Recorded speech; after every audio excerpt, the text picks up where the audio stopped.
My name is Sarah Drepaul. I'm a poet and a filmmaker. For me, like, filmmaking and poetry kind of go hand in hand, and I feel like this is sort of like the visual representation of that. Poetry for me, like the sensibility that comes out of it and the fact that I can feel it and see it so clearly is more or less the same thing as film. Like, they do the same thing for me. Sometimes it's just a matter of like what feels like the best release that day. Like, sometimes my brain works of like, okay, I know this is gonna come out in writing, and sometimes it means like I need to pick up a camera and like that'll be like the writing that day, or like the meditation. I think they're also both really meditative. When I started here, I looked at my writing proposal and I laughed really loud. It was about documenting my journey to being back home. And I got here and I was like, I don't want to write about New York. I like don't want to write about my life. Like, it feels too close. I felt like I needed to be reflecting on the city that I'm in now, which is nothing like the city that I grew up in.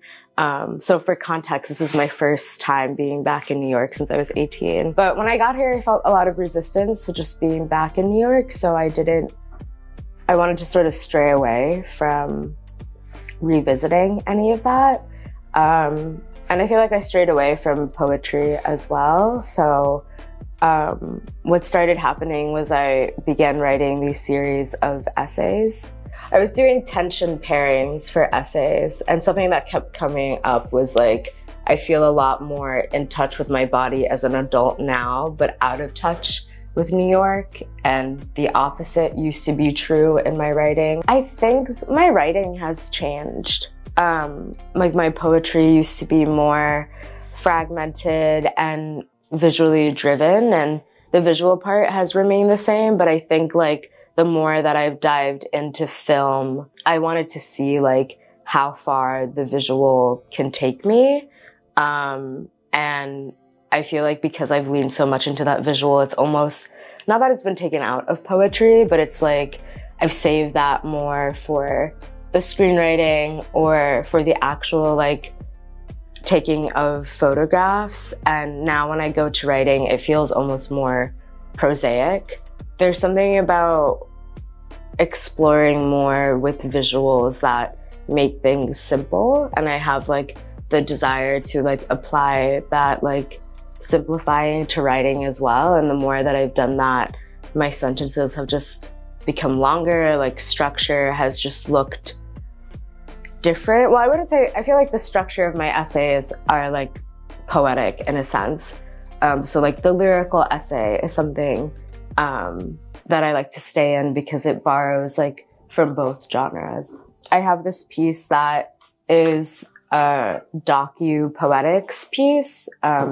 So it combines like documentary, like archival work with poetry.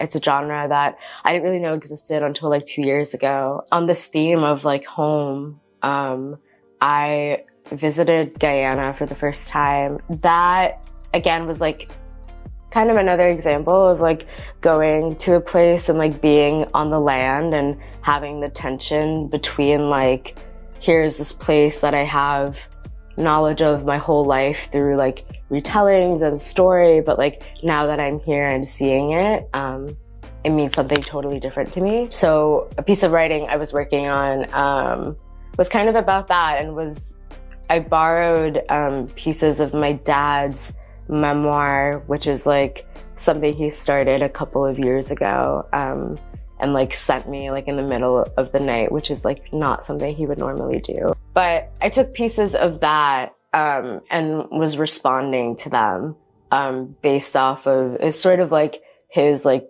boyhood narrative and then like what I was experiencing as a kid. We live near the Atlantic Ocean, and the sea breeze makes it bearable. We often walk to the seashore near the school during lunchtime. I fish for crabs and bathe in the canals.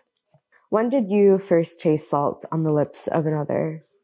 The feeling past my bottom lip in the water was striking, something calcifying in my mouth, as clear as the mirage gleam and reflection of blue. Do you think life would have been easier if you could peer over and trust that the bottom of a clean ocean was there?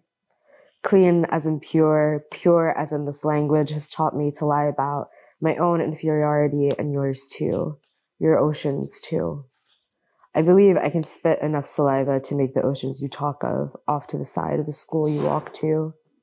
I'm not interested in the romanticism of a life that is nearly sublime, built me, in me, has heard of me, but is completely unknown to me, but something more than my father's recalling of it can do. Am I the salt eater, salt maker? It hurts not to know what beauty you had to look at. Did you always have to make it? Our mom, the hardest working person I know, made coconut oil that she sells weekly at Port Morant Market every weekend. I keep seeing brown-skinned, pigtailed girls who look like me, and my urge to protect them is wanting to learn from them. They can tell me what the world looks and feel like, what their desires felt like in the moment, and I can confirm if they've changed. My mother, the hardest working person I know, douses my hair in oil to fix the thinning with the bones of her hands. The answer always in her palms. I think what a great scene in a movie this will be, the brown girl coming out to her mom during the most sacred brown act. We went to see a lot of old movies for 25 cents at the Odeon Cinema in Bushlot, and Rose Hall, and Port Morant, and the bigger cinemas to see first-run movies at the Apollo. I started going out with bibbies to the movie.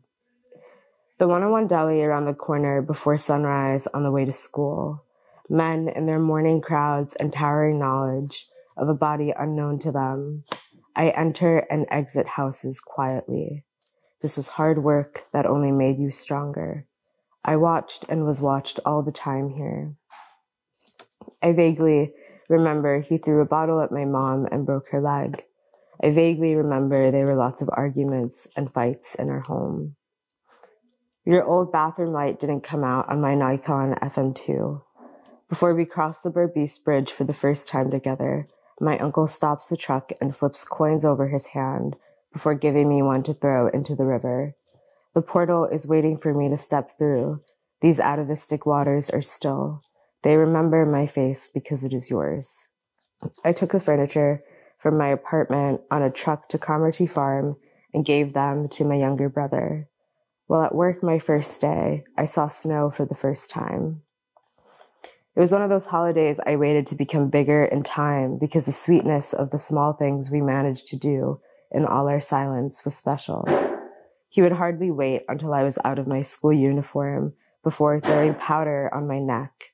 Powerful and playful, congregating in my dead grandfather's room, eating kulfi in the wintertime, watching the knowledge of grief open its mouth when you remembered to tell me the first day you came to this country was on Pagua.